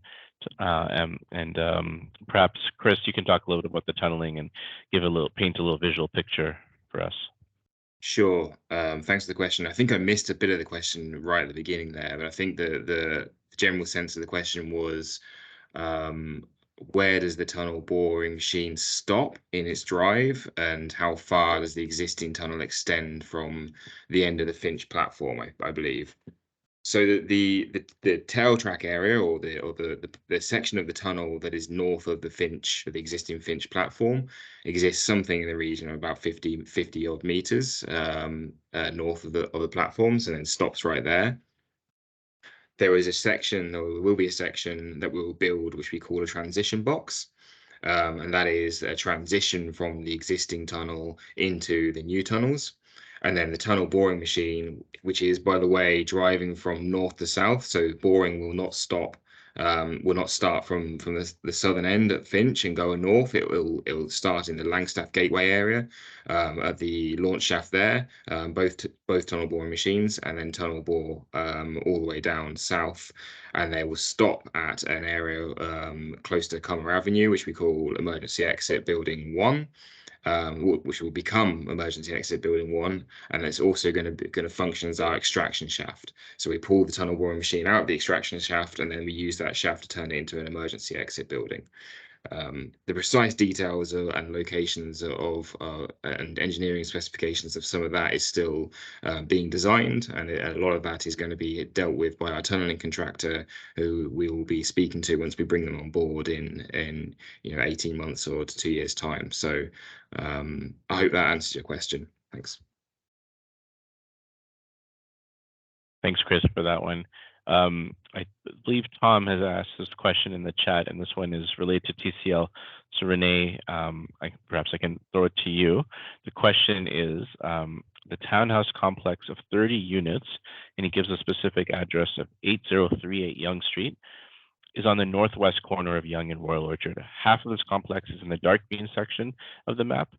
Renee, can you confirm that these homes are not on the list for being purchased or torn down? So I'm not sure if we have that information on hand. If you need a moment, we can come back to you for that. Yes, so I think we can take the address back and confirm. At this point, I can only speak to the fact that if they are within the TCL, at this point I can't confirm purchasing or tearing down. So we will have to take that back and get back to him. We can take his information and provide a response, a wholesome response. Sure. And we're not going to get into this forum just about individual acquisitions on properties, but this is an area where the tunnel starts to curve over to the right. It starts that easterly trajectory.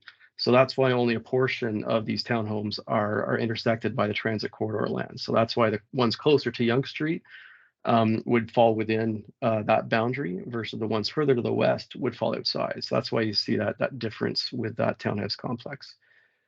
Just because I see in the comment section as well in relation to different types of tenure, question related to notification of transit corridor lands, particularly with condominiums. Are they sent to individual unit owners or renters versus the board or the condo board? It is the latter. We send the notifications out to and address to the condominium board and request them to disseminate to individual unit owner or tenant. So hopefully that answers that question. Yeah, and we also ask them to put it in a very visible area for people where you usually get your notices. So you should be able to see it in an open area on your building. Great, thank you, Renee and Andrew. Mars, I just enabled your mic, so if you can unmute yourself and ask your question, please go ahead. So much. So my question is, what if any unit of the TCL, they refuse to give up their property if their property really need to be acquisition or tear down? Do you have any backup plan? For example, I live in the neighborhood which is High Tech Road, right? So just 2 weeks ago, my neighbor property sold 1.3 million, and this week another property sell 1.4 million. So the market is really changed a lot. So probably my concern is they refuse to accept your fair market price offer. So in order to meet the deadline and also save the money, if they refuse to move or give up their property, do you have any plan B? Thank you. Yeah, I'm happy to take this question, Azim. So, yeah, great question. So one of the new tools from the Building Transit Faster Act is actually the waiving of the hearing of necessity under expropriation. So we always, as Stephen said, spend a lot of time to try to work out an amicable deal at the outset. I'll get to the expropriation part in a moment, and like you said, what if there's a disagreement and a refusal and not wanting to sell? But a lot of it deals with, like you mentioned, the difference in dollar value. So what Metrolinx does, a part of the reason why we have a lot of runway is we want to be completely transparent with the owners. If we need a property on a permanent basis, we do a new appraisal. We always take the comparables in that area for the same type of land use. And we say, this is what it's telling us. This is what we're prepared to offer you as it relates to fair market value. And in addition to that, there's also different things for relocation support and different types of allowances to facilitate that relocation. That said, we understand that some recipients of this say, I see what the appraisal reporter is saying. I have a different view and I'd like to get a second opinion. Metrolinx supports that. Our negotiators will work with owners to advise the steps that the owner can actually procure their own appraisal report, buy a professional appraisal. Metrolinx will actually pay for that as well. So you're not out of pocket in terms of getting that second opinion. And again, that's the purpose of trying to get us to a mutually agreeable place on landing on an amicable deal. Now, let's say you're still not in agreement with what's being offered. Again, because of the new Building Transit Fast Track, there is no hearing and necessity at the Ontario Lands Tribunal. There's an alternative process where you can communicate your concerns and have the Ministry of Transportation respond back to that within a prescribed amount of time. But ultimately, if the province and Metrolinx requires the land to build this transit project, we're going to acquire it. And although that might be concerns on the owner's end about that, that gives all the comments about when will the project be done, how do we have clarity, how we have certainty. This is one of the tools that make sure we deliver on time. Now, how to deal with that difference of value, that can still be discussed at the Ontario Lands Tribunal. So if we're still at odds with the dollar value, that can be determined ultimately at the Ontario Lands Tribunal. But does it have to be passed on to Metrolinx or not? It will be. So hopefully that answers your question. Thank you, Andrew. Appreciate that. Thank you for the question as well. We do have a few questions about parking and in general, and specifically about motorbikes parking as well. So I'm going to consolidate some of these and ask them, and then Stephen, you can jump in. The questions are, since there is some less density in the suburbs where these stations are being built, will there be adequate and secure bike parking provided so subway users can feel at ease leaving their bikes there while not relying on cars? Another question is about, what are your plans for having motorcycle parking spots close to the entry doors for each station, especially Highway 7? This will encourage people to take motorcycles rather than cars. And couple questions about motorcycles, and one about Finch Station parking. So perhaps, Steve, you can do a general summary, and then if there's anything we can talk about motorcycle parking.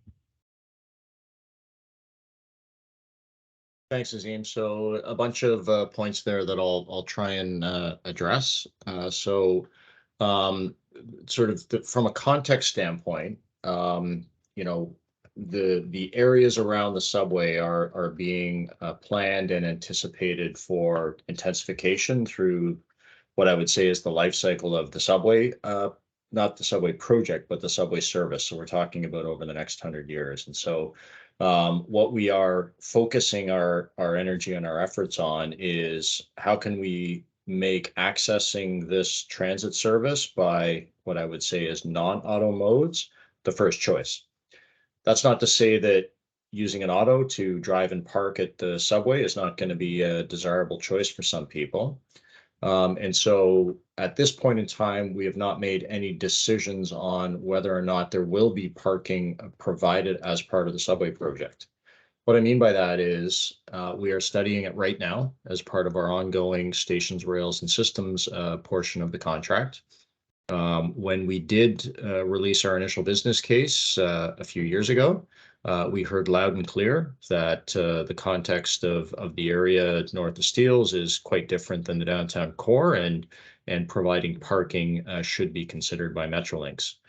As part of our initial business case, we did not consider parking, but as part of our ongoing work, we are assessing it right now and determining whether or not we should include it. So first answer is no decisions have been made on parking, but we're studying it and we'll be determining whether or not to include parking as part of the stations, rails, and systems contract. I mentioned that we're sort of really focused on the intensification that's going to happen around the corridor and serving the people who want to use active modes to access the transit service, and that includes bikes. And so we are working through in our station planning right now how secure bike storage can be incorporated into those station plans. And so that is part of our ongoing work, and we'll have details to share on that as we sort of engage with communities on that station planning exercise in the coming years. Again, recognize that sort of accessing the stations and accessing the transit service by those active modes is sort of what we are trying to prioritize. The last question around, I shouldn't say the last, the second last question around motorcycle parking, that's a really interesting one. I hadn't thought about that. And so I'm going to bring that back to our technical team who is doing the parking study to get them to sort of make sure that they're assessing whether or not there is a different amount of parking or a different sort of approach that we would need to think about if we are sort of prioritizing motorcycles over autos, and get them to sort of think about that as part of the study. So thanks for that comment. And again, no decisions have been made on it yet, but we'll embed that in part of our ongoing work. And the last question, excuse me, the last part of the question about sort of what is the future of the Finch Station parking lot. So Metrolinx doesn't require sort of any portion of that parking to either sort of continue on or not to continue on. That parking lot is sort of owned by the Toronto Transit Commission, or TTC. It's entirely theirs to determine what they're going to do with. The one caveat to that is, and you probably saw it in the pictures that I shared on the screen with the Finch Early Works, is the Finch Early Works project is sort of working right beside that Finch Station parking lot on the west side of Yonge. So we are occupying on a temporary basis some of that parking lot, and we've made a temporary modification to it to have an access out onto Talbot Crescent, which is sort of the back end of that parking lot. But that'll all be returned back to the original condition after we finish our Finch Early Works project. Thanks, Azim. Thanks, Steve, for that. Appreciate it. We'll do Michelle on the live question, and then there's a few questions about accessibility and safety that we'll get to as well. So, Michelle, I'm going to enable your mic. If you can unmute yourself, and please ask your question. Thank you very much, Azim. My question it's a two-part question, and I would appreciate being able to have both questions answered. Sure. Question has to do with boring. So originally, when we first started hearing about all this project, we were told that the boring would take place in both directions. So the boring would start at Finch, and it would start at the end station, and the two boring machines one would go south, one would go north, and they would meet in the middle.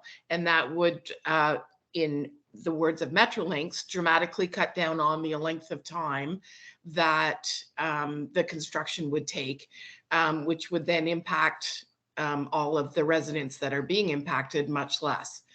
My second part to that is, so I live closer towards the north end, so presumably that section will be completed earlier. And so when that section is completed, would Metrolinx then be taken off the title of my property? Thanks, Michelle, for those questions. I'll pass it to Chris, who could definitely answer the boring portion, at least. Yeah, should I take the first part and then possibly hand over to Andrew to take the second? All right.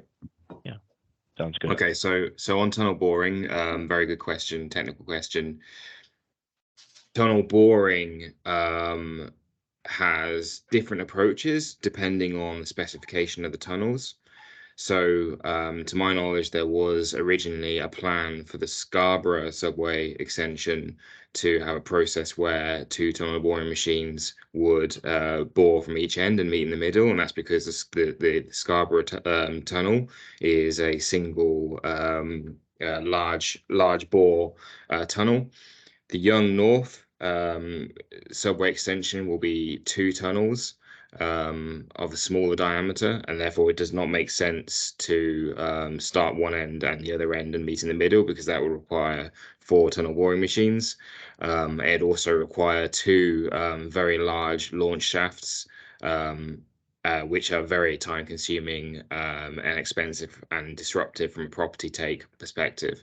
So the approach we have currently on the table, and the approach that we'll be going forward with, is to start the tunnel bore from the Langstaff Gateway area, and then tunnel bore with both machines from there down to south for then an extraction near to Finch Station. This is by far the most efficient approach out of all the options that we could have for the Yonge North project. Just before I pass to you, Andrew, I forgot to mention we are at 8:30. However, we have a lot of questions still coming in, so we'll go a few minutes past. We can go to quarter to 9 to ensure we get as many questions as possible. And also, if you've asked a live question and if I've disabled your mic, I apologize. We just want to make sure we get to as many people as possible. So I'll pass it to you now, Andrew. Thanks, Azim. Right now, MTO has determined that these notices on title with respect to transit corridor lands, they will continue on until construction is complete. As it's been stated, it's not just our tunnel contract, we have stations as well. So there is no intent right now to phase the lifting of that notice of transit corridor lands and corridor development boundaries on title as of yet. Doesn't mean the province may change downstream, but as of right now, it's intended to be until project is complete, both tunnels and stations. Great, thank you so much, Andrew, for that, and Chris before that. We'll get back to the live questions. I see 3 hands up still, but first we want to answer some of the questions from the chat. There's a few about elevators and accessibility that are very important. We want to ensure we get to, and perhaps Steve, you can be the person to answer these to start. The questions are from Janet, Ernie, and Deborah, respectively. I hope elevators will be included with all the new stations. And Ernie asks, are we planning and budgeting for barriers along the subway station to prevent people from ending up on the track? So safety, of course. And Deborah asks, will all the stations be accessible for people with disabilities? And what about washrooms as well? So Steve, I'll let you answer those. So a bunch of questions there. I can give some quick answers. So yes, elevators will be included at all of our stations. We are delivering the project in strict compliance with the Accessibility for Ontarians with Disabilities Act. So obviously sort of compliance with AODA is sort of a core requirement, a core mandate. So good to report that sort of they will be fully accessible. The question around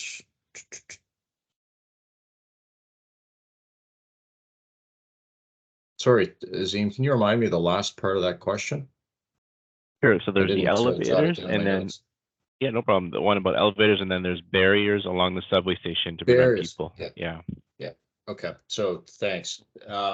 So barriers are commonly referred to as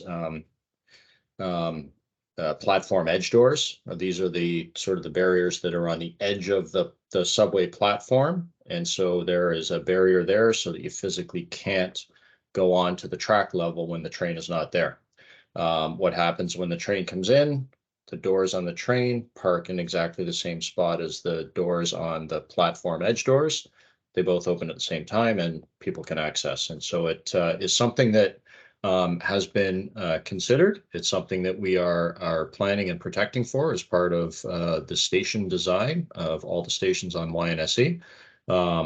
And what I mean by protecting for is when you think about those platform edge doors, they require space, they require power, they require sort of the electronics and the communications to connect them with the train operation. So all of that is being protected for within our project.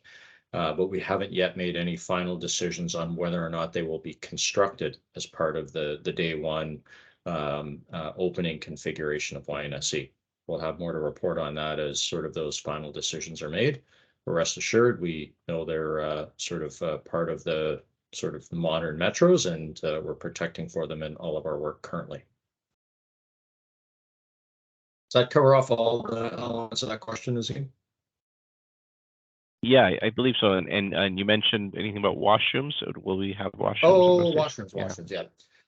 So we are providing washrooms at what we refer to as terminal and interchange stations. And so that will also include major bus terminals as well. And so we are providing washrooms at those locations. And we are sort of still sort of thinking about the washrooms at those sort of interchange or major terminal stations. And that would include sort of Clark and the Royal Orchard. So Steeles, Bridge and High Tech for sure. Clark and Royal Orchard are still to be determined about those public washrooms. Excellent. Thank you so much, Steve.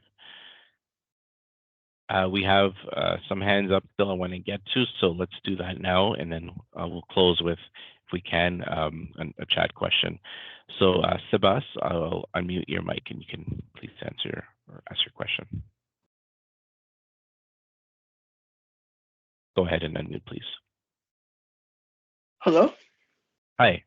Hi. My question is, I'm currently living at the condominium at 1 Clark Avenue West. Well, it's a double condo. It's with 7,300 and 1 Clark Avenue West are connected.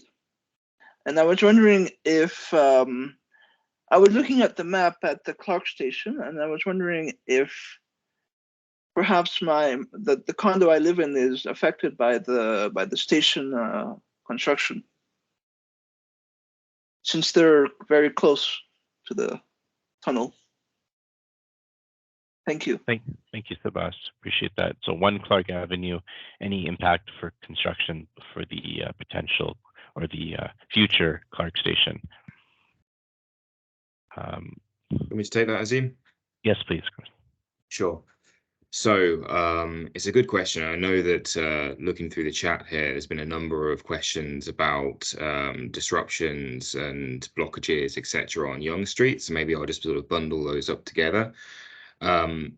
So one of the primary things that we ask our contractors to do once we bring them on board is to provide us with a constructability and staging plan that includes a traffic management plan for the works that they're going to conduct. We will assess that in detail, and part of their instruction is to minimize the impact to roads and to our neighbours as much as possible. I can't sit here and say there'll be no impact whatsoever to Yonge Street and to the surrounding area. We do need space from time to time. We do need to use the roads for construction traffic. That being said, it is a process that we will continually review to make sure that we're minimizing impacts. One of the things you said there was about tunneling equipment, and there's also another question in the chat about bringing equipment out of the tunnels. I just wanted to clear that up. So the way that the tunnel boring process works is, as I mentioned earlier, that the tunnel boring machines will proceed from the north to the south. As they build the tunnel shaft, they will bring out spoil, which is the kind of the dirt and the mud from the inside of the tunnel. These will come out in carts and then get trucked away to a processing facility. So there will be traffic on the road associated with bringing mud and spoil out of the tunnels. There'll also be some traffic on the road associated with bringing the big concrete precast rings into the tunnels. And that is something that we will try to work with municipalities and the roads to make sure we minimize the impact. But in general, we are working hard with our traffic management colleagues to make sure we minimize impacts as much as possible. Just one point to elaborate on that. That's why you see, if you look at that transit corridor lands, it expands to the west along Clark, because we can obligate our contractor with the pedestrian access, with the vehicular access to Yonge Street, but we want to make sure that overall Yonge as well as Clark, that traffic management is coordinated, again, vehicle and pedestrian. and make sure we take into account municipal infrastructure works that might have to occur within that or those right-of-ways on the same time and space. So, working in coordination, facilitating that coordination with a corridor development permit review zone ensures that we can have most efficient and effective delivery of transit as well as other capital works. Excellent. With the least disruption to yourself as possible. That's what we're aiming for with all this coordination. Of course. Thank you. Thanks, Andrew and Chris, for that. We have one left on the live chat. Deborah, I'm going to unmute your mic and I'll let you ask your question, and we'll get to one or two in the chat. Go ahead, Deborah.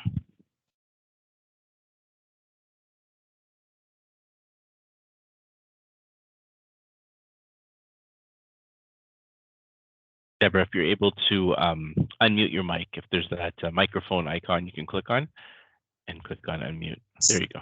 Okay, can you hear me now? I can, yes. Okay, so I still have concerns of the traffic flow. I mean, currently Yonge Street, like Yonge and Clark and anywhere on that whole street is pretty messy. So I know that you touched on it. I'm still not clear of how you are going to deal with that because it's only 2 lanes. So the second you start closing any lane off on Yonge Street, it's going to be congested. Thank you for that comment, Deborah, and question. That might be something we can take back to our traffic management team. But Chris, if you have anything to add before we do that. Yeah, thanks, Deborah. We are aware of traffic limitations along the route. We have very sophisticated modeling practices that we use to take sort of existing traffic numbers and overlay construction traffic numbers to look at where the pinch points are. I can't say specifically at this stage, because the work is ongoing, precisely what we will do and where we will impact the roads, but it is something we are looking at and assessing, and to make sure we minimize impact as much as possible.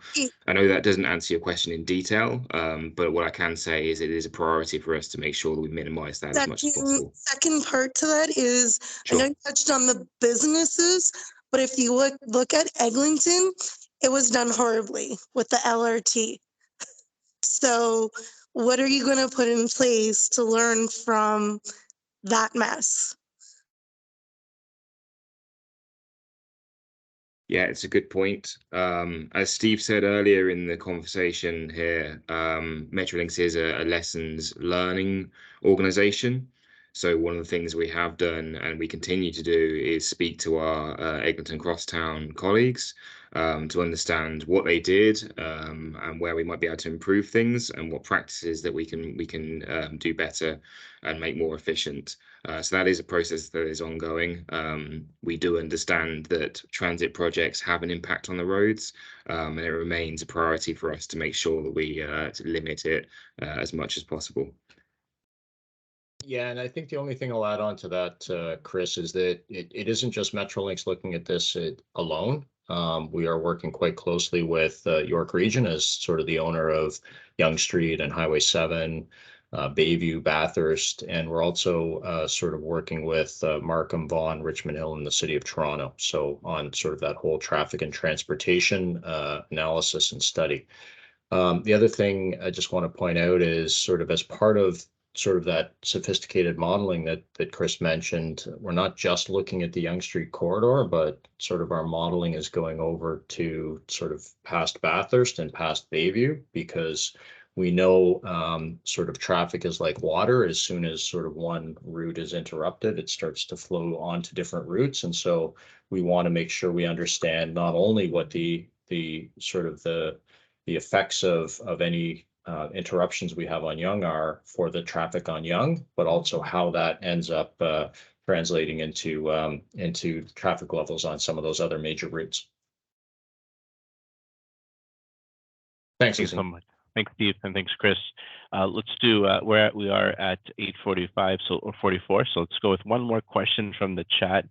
I don't think we've had too many about emergency exit buildings. So Perhaps Steve, I'll let you go with this one, and Chris, if you have anything to add, please do. This one's from Elisa. Do you have the exact location of emergency exit buildings around Anthony Catholic School in your design? And in more generally, what areas are being affected by EEBs, emergency exit buildings? Steve? Thanks. So I'll talk sort of overall, and for sort of the benefit of everyone else here. Emergency exit buildings are sort of these locations along the subway tunnels where there's an opportunity for passengers or people who might need to be evacuated during an emergency event at the subway track level. Allow them to quickly sort of get to a point where they can sort of rise up and get out of the tunnels and rise to grade. We have 6 such locations along YNSE, and these locations, mainly the distance between locations, is prescribed by acts and regulation. And so the 6 EEBs we have, 4 of them are sort of along Yonge Street, sort of equally spaced between the stations. And we have 2 that are located in the Royal Orchard community, one along sort of Baythorn Drive, closer to Yonge Street. And the other one is sort of in the vicinity of St. Anthony's Catholic Elementary School, where the tunnels curve to match into the existing rail corridor. We are continuing to work through sort of the finalization of not only the location of where that point is along the track, where people will be able to sort of access a stairwell and get out to the surface. But if you think about what that emergency exit is, it is a track portion where it connects at the track level, but also a sort of a what we refer to as a head house, or a point on the surface where people sort of come out of the stairwell that takes them to grade. We are still working through the final details of sort of where those sort of head house locations are, which are the sort of surface features that will need to be integrated into the community. And we'll be sort of sharing some information on that and engaging communities along the corridor sort of later this year and early next. Thanks, Stephen, and thanks for all the panelists for your time and answering a lot of our questions, and thank you for everyone joining us today for all your questions and comments and your passion. And it was very informative even from our side, so we really appreciate that. As I said at the outset, your feedback is on our services and our projects in general is always welcome.